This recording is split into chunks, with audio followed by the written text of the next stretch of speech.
Wait a minute. Correct me if I'm wrong here. I thought the WNBA was thriving without Caitlin Clark. I thought the WNBA no longer needed the Rue from Waterloo to generate mainstream interest. I thought the Great White Hope had been replaced by unknown players who the media claims are huge stars. I mean, that's what some in the media keep telling me. Keyword, some. I'll explain what I mean there in just a second. And it's damn sure what the wanker spankers on Reddit are telling us. Headline from Reddit: record-setting ratings for the WNBA semifinals. Headline at Awful Announcing: first round of the WNBA playoffs was the second most watched ever. This league is going to the moon.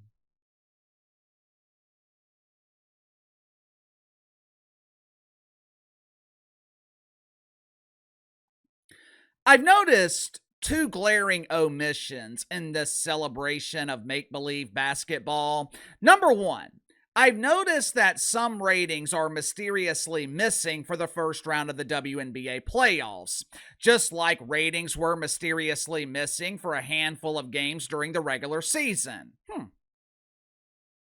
Well, that's rather strange. But in fairness to the WNBA, I'm sure there is a logical explanation for this.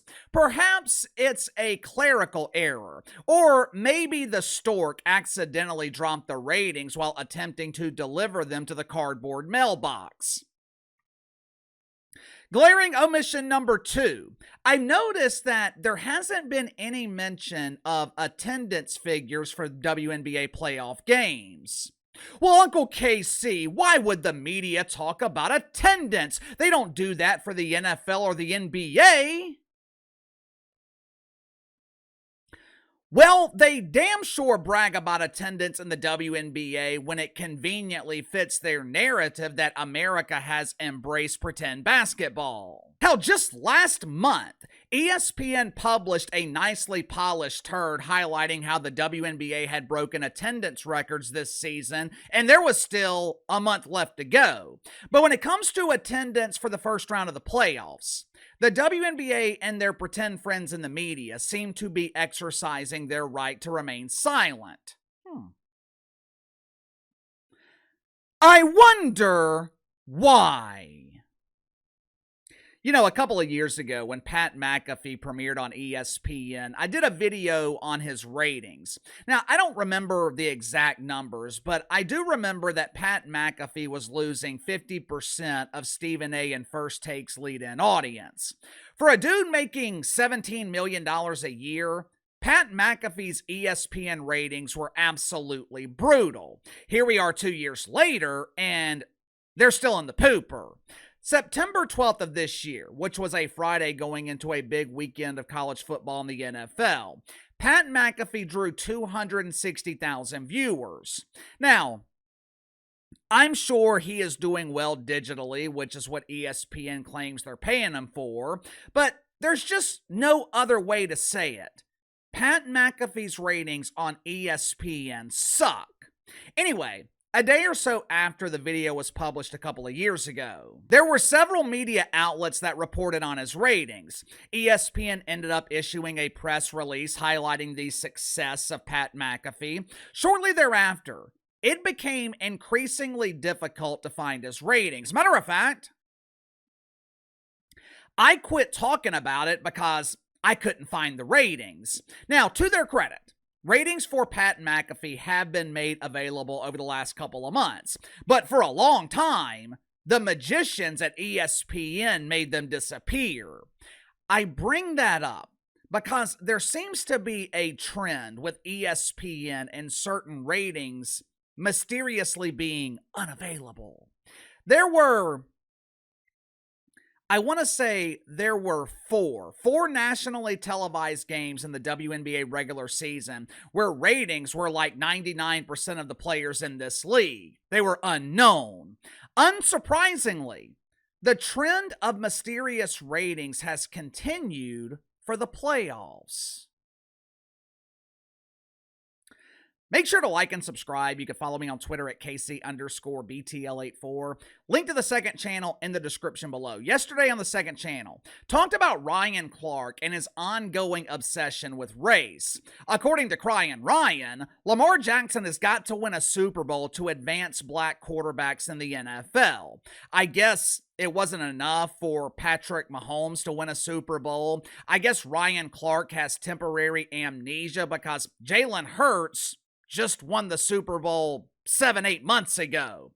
I don't know what the hell Ryan Clark was talking about. I don't think he knew either. But either way, we talked about it yesterday, so click the link in the description below, subscribe to the second channel. According to Awful Announcing, it's become cliche at this point to say the WNBA is doing just fine without the Great White Hope.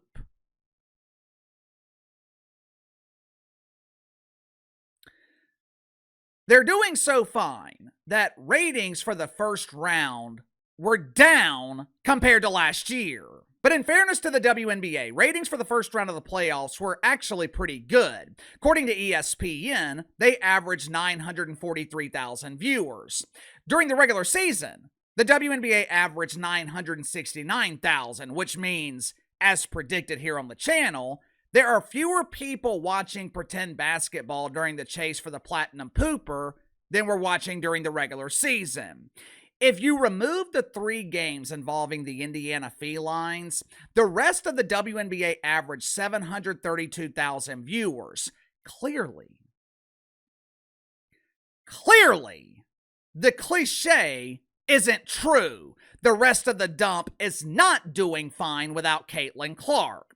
But even with that being the case, the WNBA has performed well during the playoffs. I'm actually surprised. I did not expect that to be the case. I was expecting ratings like we saw for most of the game ones in the first round, which was an average of 425,000 viewers. But credit where credit is due. WNBA players managed to get friends and family interested. They were able to convince lonely women who are attracted to masculine women to watch. In the first round, without Caitlin Clark, averaged 732,000 viewers. Now, that's not what I would call great, but for the WNBA, that number is great. So I'm wondering why ratings for the elimination game between the Golden State Vikings and the Minnesota Lynx are unavailable. And I'm also wondering why most of the mainstream media is strangely silent with WNBA ratings. With the WNBA doing this well, you would think their pretend friends in the media would be celebrating. But we are a week into the semifinals. Only 4 teams are fighting to qualify for the WNBA finals and their chance to secure off-season access to the Platinum Pooper. Yet for some reason, not only is the media not talking about the so-called rating success in the WNBA, they're barely talking about the league, period. Why?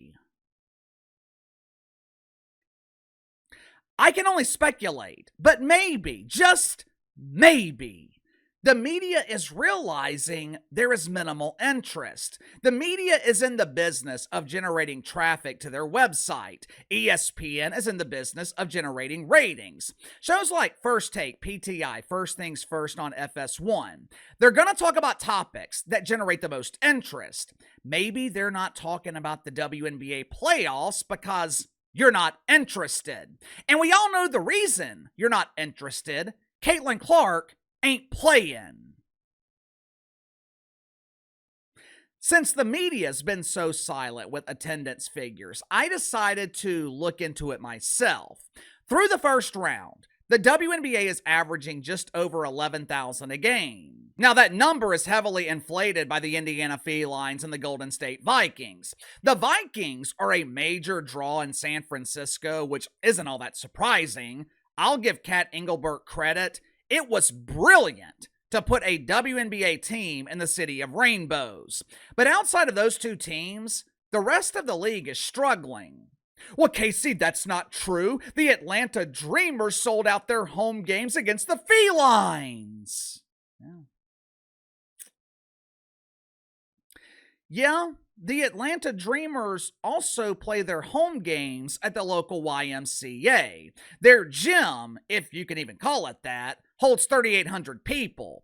There were more than 3,800 people standing outside the Turning Point USA event in Virginia this week because they couldn't get inside because inside was filled to capacity.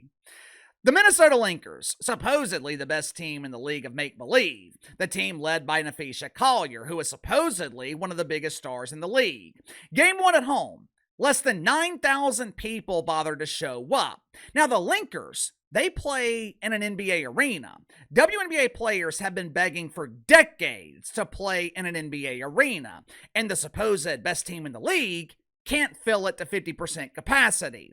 The Las Vegas Anonymous Faces, led by their fearless leader, Asia Wilson. According to the media, AJ isn't just one of the biggest stars in the WNBA, she is one of the biggest stars in the country. I mean, she's got her own shoe. Everyone with a shoe is a big star, right? I mean, just ask Angel Reese. The Las Vegas Anonymous Faces, they have yet to sell out a home game in the playoffs. The Seattle Spankers, which are historically one of the better draws in the dump, in terms of attendance anyway, 68% capacity.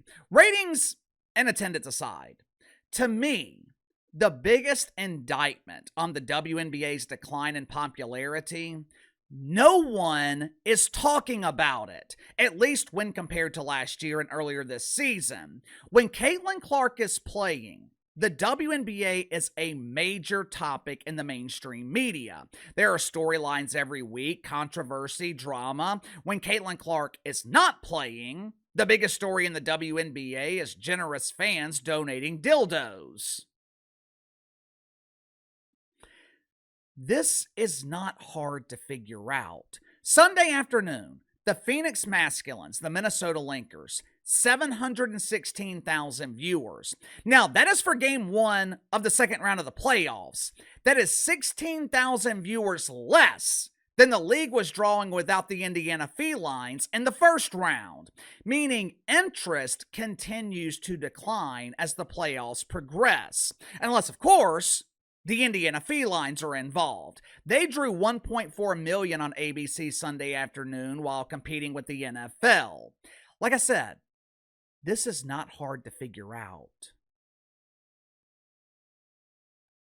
Sound off in the comments below. I'll see you guys tomorrow.